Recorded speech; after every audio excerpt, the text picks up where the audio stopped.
Genre is important. Genre freaks writers out. If you are just starting your book, if you are trying to figure out the genre, how to do it in a way that is hopefully simple, hopefully not scary, here we go.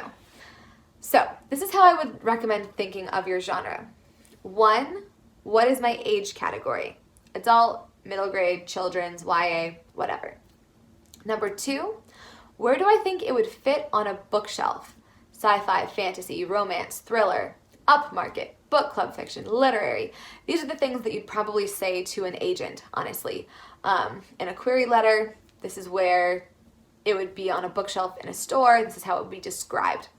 When you say, okay, I want to have a genre, like, I'm going to think of one for me, Heretics Anonymous. I love this book. It's one of my favorite books, one of my favorite YAs.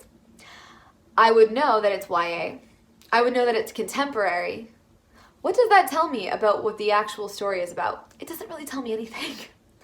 There's a concept of content genre, or as Brandon Sanderson calls it, a plot archetype. And I would define at least your main plot archetype of your story. So, in order to do so, I would A, watch Brandon Sanderson's BYU lecture, Lecture 3. B, read Save the Cat or John Truby's Anatomy of Genre, or browse the StoryGrid website, or open the Trope Thesaurus and figure out what content genre most suits your main idea. So before you kind of take that step and say, all right, we're going with this genre, take your favorite stories and break down the plot archetypes that they have. So for example, I'm going to talk about The Diplomat because I love this story right now. It's on Netflix. It's amazing. I've been spending all my time on it. I've watched it twice. And it came out 5 days ago? Whoops. So, in The Diplomat, there are 3 main plot archetypes. The first one is an information plot, also known as a mystery. But I like to say information plot because in a mystery, you're usually talking about dead body, who did it. This is who blew up the ship. The inciting incident, impetus of the story, is that in the off kind of the coast of Iran-ish, an English tanker had a bit of it blown up. Who did it? That's plot number 1. Plot number 2 is performance plot. Kate goes to London to be an ambassador. Is her first time being an ambassador herself and not an assistant, a DCM.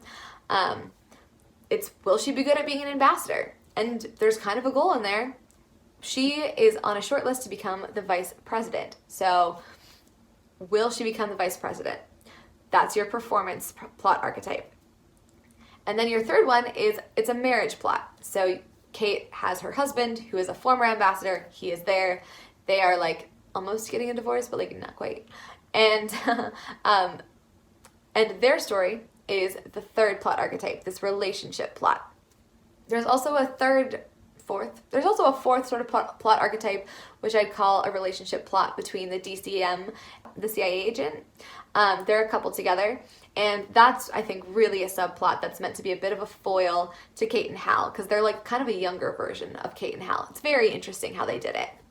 I'm going to do this for myself as an example. I actually wrote this out recently.